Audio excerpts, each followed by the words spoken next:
Okay, next question. Next question हमें दिया हुआ है, calculate percentage error in determination of G. Calculate percentage error in determination of small G, in determination of small G, ठीक है, when L and T are measured, with plus minus 2% and plus minus 3% error respectively, 3% error respectively, ठीक है। in case of simple pendulum, in case of simple pendulum, ये question दिया हुआ है। तो ये इंपॉर्टेंट है, ज्यादातर जो कंपटीशन में क्वेश्चन बनते हैं वो जनरली परसेंटेज वाले ज्यादा होते हैं। एक सेकंड, ये 3% है और करने का प्रोसेस वही सेम है, और इवन ये ज्यादा इजी है क्योंकि इसमें कैलकुलेशन काफी कम होती है। देखो इसे कैसे करना है, बेसिक प्रोसेस वही है। तो हमें यहाँ पे परसेंटेज एरर दिया हुआ है। परसेंटेज एरर का मतलब क्या होता है, मैंने पीछे आपको absolute error, mean absolute error, fractional error और परसेंटेज एरर बताया था। तो वहां पे आप चेक करोगे तो परसेंटेज एरर का फॉर्मूला आया था डेल्टा एल अपॉन एल, अगर हम एल ले रहे हैं तो delta L upon L into 100। ये फ्रैक्शनल एरर होता है, इंटू 100 कर देते हो वो परसेंटेज एरर हो जाता है। तो यहाँ पे जो एल का परसेंटेज एरर दिया हुआ है वो delta L upon L into 100 ये होगा, और इसकी वैल्यू है प्लस माइनस 2%। ऐसे ही डेल्टा टी टाइम का एरर दिया हुआ है, तो ये हो जाएगा delta T upon T into 100, ये हमारे पास है प्लस माइनस 3%। ठीक, परसेंटेज एरर का फॉर्मूला ये होता है। अब दूसरा पॉइंट है कि फॉर्मूला क्या है, क्या चीज है यहाँ पे। यहाँ पे स्मॉल जी है ग्रेविटेशनल एक्सेलरेशन, एल है लेंथ और टी है टाइम, और ये सिंपल पेंडुलम दिया हुआ है। तो सिंपल पेंडुलम के लिए ये फॉर्मूला होता है T equals to 2 pi under root L upon G. T equals to 2 pi under root L upon G, बहुत फेमस फॉर्मूला है, time period of simple pendulum का फॉर्मूला है ये टाइम पीरियड, ये लेंथ और ये ग्रेविटी। ठीक है, तो अब इसके बाद क्या करेंगे, आपको जी में एरर निकालना है। तो याद करो पीछे मैंने आपको लेक्चर्स में बताया था कि जिसमें आपको एरर निकालना होता है या जिसकी आपको एरर इक्वेशन निकालनी होती है उसको हम लेफ्ट हैंड साइड में लेके आते हैं, बाकी सबको राइट हैंड साइड में। तो पहले तो वो करते हैं, यहाँ से जी को अलग करते हैं। तो आप यहाँ से जी को अलग करोगे तो ये आ जाएगा 4 pi G equals to 4 pi square L upon T square. यहां से सॉल्व करके जी इक्वल्स टू ये आ जाएगा। ठीक है, अब इसकी एरर इक्वेशन लिखते हैं। तो इसकी एरर इक्वेशन मैं आपको एक्चुअली पिछले लेक्चर्स में लिखवा चुका हूं, आप दोबारा अपने आप ट्राई करना लिखने की से। मैं डायरेक्ट लिख देता हूं। तो इसकी एरर इक्वेशन आएगी सॉल्व करके, delta G upon G equals to 4 pi square, zero में चला जाएगा, डेल्टा एल अपॉन एल बचेगा plus 2 delta T upon T. मैं इसको डायरेक्ट इसलिए लिख रहा हूं क्योंकि मैं एक्चुअली में ये क्वेश्चन करा चुका हूं, ये टॉपिक भी आपको बता चुका हूं। तो ये आपको खुद करना है, एरर इक्वेशन खुद बनानी है। ठीक है, तो ये इसकी एरर इक्वेशन होगी। अब इसके बाद तो प्रॉब्लम ये कि यहाँ पे delta L upon L into 100 आ रहा है, यहाँ पे डेल्टा एल अपॉन एल आ रहा है बस। तो हम क्या करेंगे, सब में 100 का मल्टीप्लाई कर देंगे। ये सारे फ्रैक्शनल एरर दिए हुए हैं, ये जी का फ्रैक्शनल एरर है, ये एल का फ्रैक्शनल एरर है, टाइम का फ्रैक्शनल एरर है। तो इसमें सब में हम इंटू 100 कर देंगे तो सारे परसेंटेज एरर में कन्वर्ट हो जाएंगे। तो यहाँ पे ऐसा करते हैं, इंटू 100 कर देते हैं सब में। तो ये हो जाएगा delta G upon G into 100 equals to delta L upon L into 100 plus 2 delta T upon T into 100। ठीक है, अब लगाते हैं वैल्यू। तो delta L upon L into 100 क्या दिया हुआ है हमें, 2%, plus 2 into delta T upon T into 100 कितना दिया हुआ है, 3%। तो यहां से टोटल कितना आ गया, प्लस माइनस, और हमेशा ये प्लस माइनस में आता है, ये भी मैं आपको बता चुका हूं, प्लस माइनस में आएगा। तो ये प्लस माइनस कितना हो जाएगा, 2 और 3 इंटू 2 6 और 2 8%, प्लस माइनस 8%। तो जी का परसेंटेज एरर आ गया प्लस माइनस 8%, और ये हमसे पूछा हुआ था, करेक्ट हमारा जी का परसेंटेज एरर यहाँ पे 8% आ रहा है। तो अगर परसेंटेज एरर में क्वेश्चन दिए हुए, प्रोसेस आप लोगों को दिख रहा है सेम है, बस कैलकुलेशन और ज्यादा इजी हो जाती है बाकी सबके कंपैरिजन में, क्योंकि यहाँ पे नंबर छोटे छोटे आते हैं परसेंटेज एरर के, और इंटू 100 करके बस यहाँ पे इक्वेशन को परसेंटेज वाले में चेंज कर लेना है, बाकी कोई और प्रॉब्लम नहीं है, सेम टाइप के क्वेश्चन है ये भी। ठीक है, नेक्स्ट टॉपिक की बात करते हैं। नेक्स्ट टॉपिक है अपने पास एक्यूरेसी एंड प्रिसीजन। इसको रफ करता हूं, इस क्वेश्चन को दोबारा आप अपने आप ट्राई करके देखना।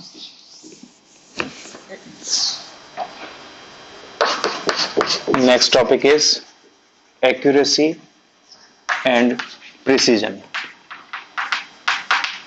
तो बहुत कॉमन वर्ड्स हैं, ये आपने कई जगह सुने होंगे, बार बार सुनने में आते हैं एक्यूरेसी एंड प्रिसीजन। लेकिन इन जनरली हमें फील होता है कि दोनों सिमिलर चीजें हैं, सेम चीजें हैं।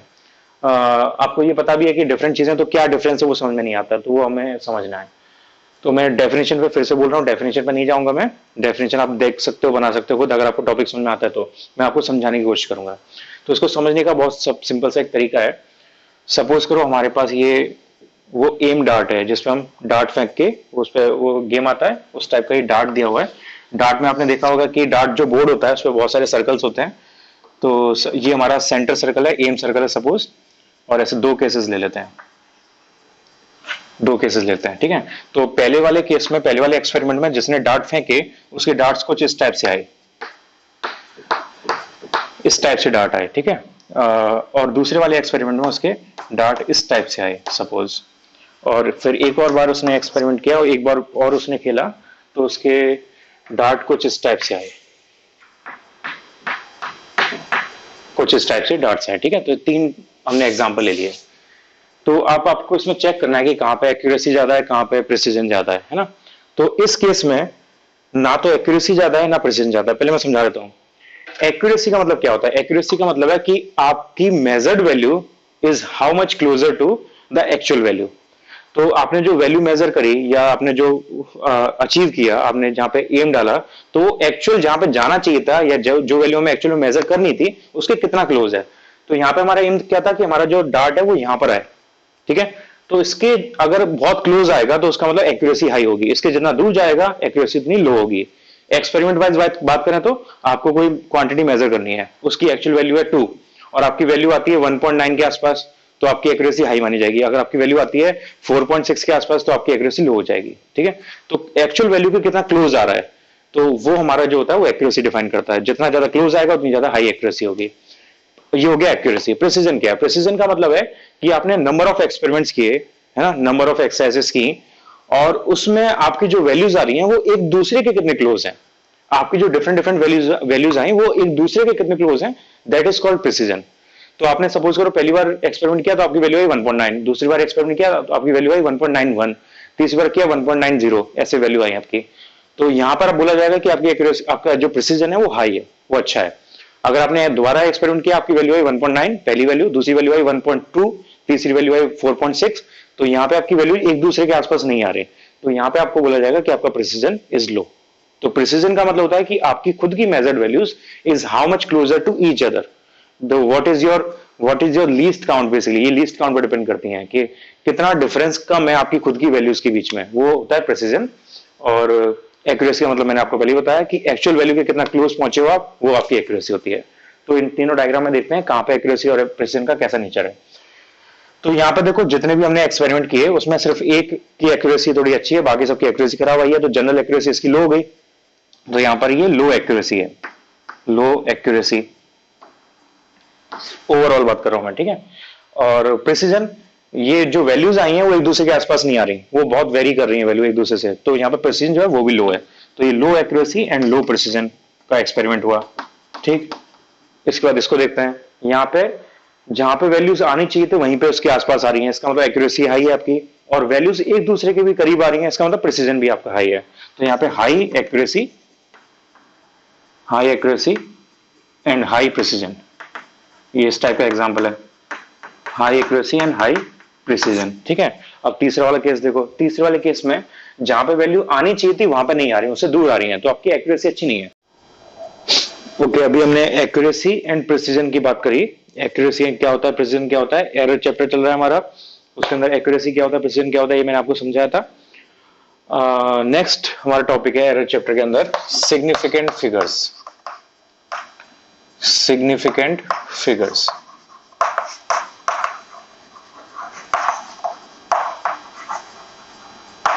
सिग्निफिकेंट फिगर्स, ठीक है, ये इंपॉर्टेंट टॉपिक है।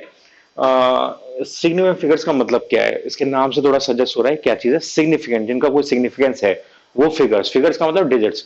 तो जब आप कोई नंबर लिखते हो तो नंबर में जो डिजिट्स होती हैं वो सारी डिजिट सिग्निफिकेंट नहीं होती हैं, ठीक है। तो उनमें से जो सिग्निफिकेंट डिजिट्स हैं उनकी counting plus first uncertain digit, उनके नंबर को हम बोलते हैं सिग्निफिकेंट फिगर्स। तो सिग्निफिकेंट फिगर्स की डेफिनेशन हुई the number of digits that are reliable plus the first uncertain digit। तो जितनी रिलायबल डिजिट है प्लस फर्स्ट अनसर्टेन डिजिट के नंबर को हम सिग्निफिकेंट फिगर्स बोलते हैं। सपोज हमारे पास 3 रिलायबल डिजिट है और 4th हमारे पास अनसर्टेन डिजिट है, तो हमारे पास सिग्निफिकेंट फिगर हो जाएगा 4। ये इसकी डेफिनेशन है। तो लेक्चर में ऑब्वियसली हम डेफिनेशन लिखवाने नहीं वाले हैं, उसमें बहुत टाइम वेस्ट होता है और आपका काम ये डेफिनेशन आपको कुछ समझ के अपने आप लिखनी है। मैं आपको समझा रहा हूँ डेफिनेशन क्या है, ट्रांसलेट करके खुद लिखो, अदरवाइज आपके पास नोट्स हैं, नोट से वेरीफाई करके पूरा प्रॉपर डेफिनेशन अपने आप लिखो। तो अब अपने आप लिखोगे तो आपको जल्दी वो याद हो जाएगी साथ के साथ, तो आपका टाइम आगे के लिए बचेगा। ठीक है, तो सिग्निफिकेंट फिगर्स का मैंने मतलब आपको समझा दिया, reliable digits plus first uncertain digit. अब इसमें क्या यूज है इसका, क्या एरर में क्या यूज आता है और मेजरमेंट में इसका क्या रोल है वो बताता हूं। सिग्निफिकेंट फिगर जितने ज्यादा होते हैं आपका मेजरमेंट उतना ज्यादा एक्यूरेट होता है, उतना ज्यादा उनका उसका प्रिसीजन हाई होता है। ठीक है, तो आपको अगर अपने मेजरमेंट का एक्यूरेसी और प्रिसीजन नंबर रेस करना है तो आपको high number of significant figures चाहिए। ठीक है, high number of significant figures चाहिए। तो जितना ज्यादा नंबर आप सिग्निफिकेंट फिगर्स का यूज करोगे आपको एक्यूरेसी उसकी मेजरमेंट की और प्रिसीजन मेजरमेंट का दोनों हाई मिलेंगे। ठीक है, तो इसका बेनिफिट होता है। जितना छोटा होगा वाइस वर्सा वैसे ही उसमें डैमेज हो जाएगा। ओके तो मैं एक आपको इंपॉर्टेंट पॉइंट लिखवाता हूं, इनको नोट कर लेना। High significant figures and low LC. LC का मतलब least count, not leave certificate, least count. तो हाई सिग्निफिकेंट फिगर्स और लो लीस्ट काउंट से क्या बेनिफिट मिलता है। हाई सिग्निफिकेंट फिगर से हमें high accuracy and high precision मिलता है। High accuracy and high precision measurement में हमें मिलता है। और लो एलसी से हमें हाई प्रिसीजन मिलता है। एक्यूरेसी के बारे में हम नहीं बोल सकते, लेकिन हमारा प्रिसीजन जो है वो इंक्रीज हो जाता है। तो इसको कहीं नोट कर लेना, ये आपसे शॉर्ट में पूछा जा सकता है, मल्टीपल एमसीक्यू क्वेश्चन में पूछा जा सकता है। ये पॉइंट आपको स्टार बना के नोट कर लेना है। तो ये सिग्निफिकेंट फिगर हो गया। मैं आपको समझा दिया सिग्निफिकेंट फिगर का मतलब क्या होता है। अब मैं आपको बताता हूं कि हम कैसे काउंट करते हैं सिग्निफिकेंट फिगर की। मतलब तो मैंने आपको समझाया, लेकिन उससे आप काउंट करना नहीं सीखोगे। तो काउंट कैसे करते हैं वो मैं बताने वाला हूं। अब इसको काउंट करने के बुक्स में आपको रूल मिलेंगे, लेकिन वो बहुत लेंथी है, बहुत आपका सिलेबस उससे बढ़ेगा, बहुत याद करने वाली चीजें हो जाएंगी। उससे कई गुना ज्यादा बेटर एफिशिएंट वे है ऐसा कि आप डिफरेंट एग्जांपल्स लो और उनसे चेक करके देखो कि वहां पे कितने सिग्निफिकेंट फिगर आ रहे हैं, उससे आपको जल्दी याद हो जाएगा, काफी जल्दी। लेकिन इसमें एक प्रॉब्लम यह है कि आप इस टॉपिक को, ये टॉपिक ऐसा है कि आप अभी समझोगे इसे तो आप कर लोगे आसानी से, आपको समझ में आ जाएगा। लेकिन आपने कुछ टाइम तक इसकी प्रैक्टिस नहीं करी, आपका गैप आ गया, तो आप इसे भूल भी बहुत जल्दी जाते हो। ठीक है, तो इसका तरीका ये है, इसको समझने का तरीका ये है, ज्यादा टाइम तक याद रखने का तरीका ये है कि मैं जब आपको एग्जाम्पल बताऊंगा उसमें सिग्निफिकेंट काउंट करूंगा, तो जो नंबर आएगा वो क्यों आया, किस रूल की वजह से है, वो रूल अपनी लैंग्वेज में आपको बना के वहां पे एग्जाम्पल के सामने लिखना है। तो मैं आपको डिफरेंट एग्जाम्पल करा रहा हूँ, सिमिलर नहीं कराऊंगा, डिफरेंट कराऊंगा जिनमें डिफरेंट टाइप का रूल लग रहा होगा। ठीक है, तो रूल आपको आइडेंटिफाई करके खुद उसके सामने अपनी लैंग्वेज में लिखना है। तो वो कुछ चेक करने के लिए नहीं, आप अपनी नॉलेज के लिए अपनी लैंग्वेज में उसको लिखना है आपको। बेसिकली पॉइंट ये कि आपको काउंट करना आना चाहिए। काउंट करना आपको अभी समझ में आ जाएगा, बहुत इजीली आ जाएगा, लेकिन वो आगे याद रखने के लिए आपको रूल अपनी लैंग्वेज में बना के भी लिखना है। तो पहला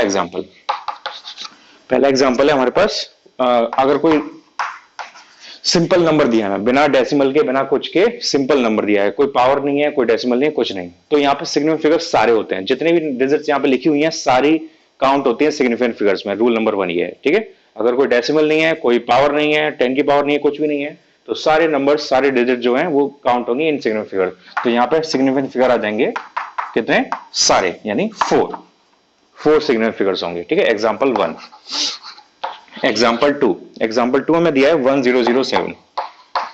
अब इसमें डिफरेंस क्या है, यहाँ पे कोई भी जीरो नहीं था, सारे नॉन जीरो डिजिट्स थे। यहाँ पे कुछ जीरो डिजिट्स भी हैं और कुछ नॉन जीरो डिजिट्स भी हैं, लेकिन इंटरेस्टिंग बात यह है कि जीरो डिजिट्स जो हैं वो नॉन जीरो डिजिट्स के बीच में है। तो अगर ऐसा केस है तो क्या होगा, तो भी जो जीरो डिजिट्स हैं उनको काउंट किया जाएगा। ठीक है, यहाँ पे भी हम सारी डिजिट्स को काउंट करेंगे, तो यहाँ पे भी सिग्निफिकेंट फिगर हमारा आएगा 4। ठीक है, ये रूल नंबर 2 हो गया। अगर नॉन जीरो सारी डिजिट्स हैं और कोई डेसिमल पॉइंट नहीं है, कोई 10 की पावर नहीं है, तो सारे नंबर काउंट होंगे। अगर जीरो डिजिट्स हैं लेकिन वो नॉन जीरो के बीच में आ रही हैं, तब भी वो सारी काउंट होंगी और सिग्निफिकेंट फिगर के अंदर आएंगी। तीसरा, नेक्स्ट हमारे पास 0.005704। ये देखो 0.005704। तो यहाँ पे दो चीजें नहीं आ रही है क्या, एक तो डेसिमल पॉइंट आ रहा है, दूसरा यहाँ पे जीरो जो है वो नॉन जीरो से बाहर लेफ्ट या राइट में भी आ रहे हैं। तो इसका रूल क्या है, इसका रूल ये है कि अगर पॉइंट आ रहा है, ठीक है, और एक नॉन जीरो डिजिट से पहले जीरो डिजिट्स हैं, ठीक है, तो जैसे यहां पे 3 जीरो डिजिट्स हैं जिनके पहले कोई नॉन जीरो डिजिट नहीं है, तो इनको हम काउंट नहीं करते हैं। जो किसी नॉन जीरो से पहले जीरोस होते हैं उनको हम काउंट नहीं करते हैं, ठीक है। तो हमारे पास सिर्फ काउंट करने के लिए बचेगा ये 5704, तो हमारे पास सिग्निफिकेंट फिगर आएगा 4, सिर्फ 5704 ये काउंट होंगे, ये पहले वाले काउंट नहीं होंगे, ठीक है। तो ये रूल नंबर 3 हो गया, नॉन जीरो से पहले वाले जीरोस काउंट नहीं होते। फोर्थ हमें एग्जांपल दिया है 3210 ये एग्जांपल है, सिग्निफिकेंट फिगर बताना है। तो यहाँ पे इंटरेस्टिंग क्या हो रहा है, 3210 दिया हुआ है हमें, यहाँ पे इंटरेस्टिंग ये हो रहा है कि जैसे इस केस में जो जीरोस थे वो नॉन जीरोस के बीच में थे, यहाँ पे कोई डेसिमल पॉइंट नहीं है, लेकिन जो जीरोस आ रहे हैं वो लास्ट में आ रहे हैं। तो अगर तुम्हारे जीरोस नॉन जीरो डिजिट के बाद में आ रहे हैं, ठीक है, और उस जीरो के बाद कोई नॉन जीरो डिजिट नहीं है, इस जीरो के बाद कोई नॉन जीरो डिजिट नहीं है, ये एक नॉन जीरो डिजिट के बाद जीरो आ गया है, उसके बाद कोई नॉन जीरो डिजिट नहीं है, तो उस जीरो को हम काउंट नहीं करेंगे सिग्निफिकेंट फिगर में। तो हमारे पास यहाँ पे सिग्निफिकेंट फिगर क्या हो जाएंगे 321, यानी 3 डिजिट आएंगे, तो सिग्निफिकेंट फिगर हुआ यहाँ पे 3, ठीक है। तो ये हमारा रूल नंबर 4 हो गया। नेक्स्ट हमारे पास एग्जांपल दिया है 0.006900, 0.006900। फिफ्थ 0.006900, इसमें कितने होंगे, तो ये इसके जैसा है, इसके जैसा है, ठीक है, और ये भी इसमें शामिल है, ठीक। तो इन दोनों से कंपेयर करके फिर इस रूल को समझना है। तो पहला तो कंडीशन ये कि एक नॉन जीरो से पहले जीरो जो आएंगे वो काउंट नहीं होंगे, तो ये काउंट नहीं होंगे, पहली बात तो ये, ठीक। दूसरी बात, बिना डेसिमल के अगर लास्ट में जीरो आता है तो वो काउंट नहीं होता है, लेकिन अगर डेसिमल के बाद लास्ट में जीरोस आ रहे हैं तो वो काउंट होंगे, यानी ये सारे नंबर काउंट होंगे। तो इन 3, 4, 5 ये तीनों पॉइंट साथ में कनेक्टेड हैं, तो इनको तीनों को साथ में समझना है। अगर लास्ट में जीरो आ रहा है या जीरोस आ रहे हैं और पॉइंट नहीं है, डेसिमल नहीं है, तो वो जीरोस काउंट नहीं होंगे, लेकिन अगर पॉइंट लगा हुआ है और लास्ट में जीरोस आ रहे हैं तो वो जीरोस काउंट होंगे, लेकिन किसी नॉन जीरो से पहले वाले जीरोस वो काउंट नहीं होंगे, ठीक है। तो इस रूल को अपनी लैंग्वेज में आराम से समझ के अपनी लैंग्वेज में बना के लिखना है इसे। तो यहाँ पे कितने हो गए 1 2 3 4 5 6, 1 2 3 4 5 6, तो सिग्निफिकेंट फिगर है यहाँ पे 6, 1 2 3 4 5 6 6 9 000। ओके, एक सेकंड, एक जीरो ज्यादा लगा दिया, तो इस केस में 5 हो जाएंगे, अगर एक जीरो और होता तो 6 हो जाते, कोई फर्क नहीं पड़ता उससे। हाँ, तो 6 9 000 के लिए ये 5 हो गया, अगर 4 जीरो होता तो 6 हो जाता। तो फिफ्थ एग्जांपल हो गया हमारे पास। नेक्स्ट सिक्स्थ एग्जांपल है, सिक्स्थ एग्जांपल हमें दिया हुआ है 3.500, 3.500। तो नॉन जीरोस तो हमेशा सारे काउंट होते हैं, नॉन जीरोस में कोई दिक्कत ही नहीं है, नॉन जीरो हमेशा सारे काउंट होंगे ही होंगे, जीरोस में प्रॉब्लम आती है। तो यहाँ पे कौन सा केस बन रहा है, यहाँ पे ये 3 4 5 वाली केस बन रहे हैं, लास्ट में जीरोस आ रहे हैं, तो लास्ट में जीरोस काउंट नहीं होते अगर डेसिमल नहीं है, लेकिन अगर डेसिमल है तो काउंट होते हैं, यानी यहाँ पे सारे ये डिजिट्स काउंट होंगे और सिग्निफिकेंट फिगर आएगा 4। ये एग्जांपल 6 हो गया। नेक्स्ट हमें दिया हुआ है 0.3570, 0.3570। तो यहाँ पे वही केस है, नॉन जीरो से पहले वाले जीरोस काउंट नहीं होंगे, तो ये काउंट नहीं होगा, लेकिन पॉइंट लगा हुआ है तो फिर सारे काउंट होंगे और लास्ट वाले जीरोस भी काउंट होंगे अगर पॉइंट लगा हुआ है तो यहाँ पे सिग्निफिकेंट फिगर्स हो जाएंगे 4, ठीक है। इसका आंसर भी आ गया 4। नेक्स्ट इसके बाद एक और 8th एग्जांपल, 8th एग्जांपल इसका 4.700 इंटू 10 टू द पावर 3। तो बेसिकली अब ये रूल ये है कि अगर 10 की पावर में कुछ लगा हुआ है तो क्या होगा, तो जो 10 की पावर में लगा हुआ है उसे भूल जाओ आप सिग्निफिकेंट फिगर काउंट करने के लिए, उसका कोई रोल नहीं है सिग्निफिकेंट फिगर काउंट करने के लिए, जो बचा हुआ है उसको देखो। तो इसमें कितने सिग्निफिकेंट फिगर होने चाहिए, रूल मैं आपको सारे बता चुका हूं, इसमें आएंगे 4, तो यहाँ पे सिग्निफिकेंट फिगर हो जाएंगे 4, ठीक। तो ये हमारे पास एग्जाम्पल हो गए। नेक्स्ट है एक लास्ट और एग्जाम्पल मैं आपको बता देता हूं, फिर ये हमारा टॉपिक कंप्लीट हो जाएगा, और ये एग्जाम्पल से ही पूरा आपको समझ में आ गया होगा। कुछ अपने आप क्वेश्चन लगा के देखना है डीपीपी वगैरह से, तो आपको और अच्छे से समझ में आ जाएगा। तो 9th है हमारे पास example, x equals to 4.700 metre. अब इसमें इंटरेस्टिंग ये है कि यहाँ पे यूनिट दी हुई है 4.700 मीटर। तो पहले तो बताओ यहाँ पे सिग्निफिकेंट फिगर कितने हैं, तो यहाँ पे तो काउंट करके सारे आ जाएंगे 4 हो जाएंगे। अगर मैं यहाँ पे यूनिट को चेंज कर दूं, अगर मैं यहाँ पे यूनिट को चेंज कर दूं तो ये क्या हो जाएगा, अगर ये मीटर में लिखा हुआ है फिर मैं इसको मिलीमीटर में चेंज करूं अगर, तो 1000 का मल्टीप्लाई करना पड़ेगा, तो इसको मैं लिख सकता हूं 4700 मिलीमीटर, मिलीमीटर, ठीक है। तो अब मैं काउंट करूंगा, तो रूल 3 या 4 जो मैंने पीछे लिखवाया था उसके हिसाब से आप देखोगे तो यहाँ पे डेसिमल नहीं आ रहा, तो ये जीरोस काउंट नहीं होने चाहिए, तो हमारे पास सिग्निफिकेंट 2 आने चाहिए, तो ये कंफ्यूजन क्रिएट होगा। तो ये रूल सबसे इंपॉर्टेंट है, सबसे ज्यादा कंफ्यूजन वाला रूल यही है, तो इसको सबसे जरूरी इंपॉर्टेंट बनाकर लिखना है हमें।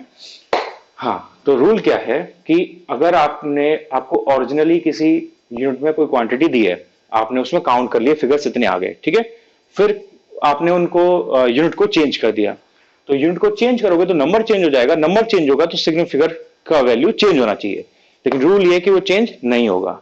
आपको जो ओरिजिनल वैल्यू ओरिजिनल यूनिट में दी गई है उसमें जितने फिगर्स आए हैं वही फिगर्स हमेशा काउंट होंगे। तो इस केस में चेंज करने के बाद भी यहाँ पे फिगर जो रहेंगे 4 रहेंगे। 4 क्यों रहेंगे, रूल 3 के हिसाब से, जो पीछे आपने रूल लिखा था उसके हिसाब से 2 होने चाहिए, लेकिन अगर ये ओरिजिनली ऐसा दिया होता तो 2 होते, ये ओरिजिनली ये दिया था, फिर हमने इसको कन्वर्ट किया, तो कन्वर्ट करने से सिग्निफिकेंट फिगर चेंज नहीं होगा, ठीक है। तो रूल ये है, significant figure won't change by changing the unit, by changing the unit. तो ये लास्ट रूल है, ठीक है, इसको मैंने लिख दिया क्योंकि सबसे इंपॉर्टेंट रूल ये है, इसमें सबसे ज्यादा कंफ्यूजन क्रिएट होता है, क्योंकि थर्ड वाला एक जो रूल है मैं कुछ और बताता है, ये वाला रूल कुछ और बताता है, तो उन दोनों में डिफरेंस बहुत बारीक सा है, वो डिफरेंस आपको हमेशा दिमाग में रखना है। तो ये that's all about significant figures, मैंने सारे रूल बता दिए, अब आप किसी भी नंबर में सिग्निफिकेंट फिगर्स को काउंट कर सकते हो, ठीक है, ये टॉपिक हमारा हो गया। अब इसके बाद हम ये देखते हैं कि सिग्निफिकेंट फिगर के बेसिस पर जब हम कैलकुलेशन करते हैं तो उन कैलकुलेशन में हमें क्या नोटिस करना होता है, क्या उसमें हमें ध्यान रखना होता है, तो कैलकुलेशन कैसे करते हैं वो देखेंगे हम। उससे पहले हम एक और कंसेप्ट समझ लेते हैं जो इसमें साथ साथ यूज होगा, वो है राउंड ऑफ का कंसेप्ट। तो राउंड ऑफ का कंसेप्ट आप जानते हो, अगर आपको कोई नंबर दिया हुआ है, पॉइंट के बाद बहुत सारी डिजिट्स आ रही हैं, तो उसको राउंड ऑफ करते हैं हम। तो राउंड ऑफ करने के कुछ फंडामेंटल साइंटिफिक रूल्स होते हैं, वो हमें देखने हैं यहाँ पे। तो नेक्स्ट टॉपिक है राउंड ऑफ।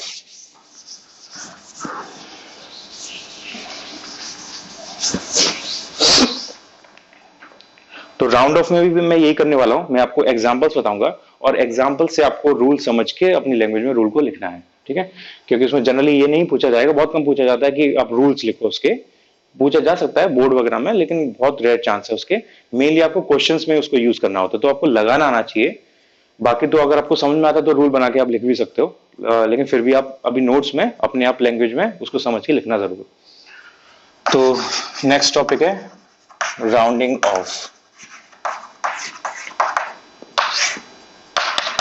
मैं एग्जांपल्स बताऊंगा, एग्जांपल से आपको रूल समझने हैं और लिखने हैं। तो पहला एग्जांपल है, राउंड ऑफ का मतलब क्या वो आप जानते हो ना, डेसिमल डिजिट्स को कम करना होता है, नंबर्स को एलिमिनेट कर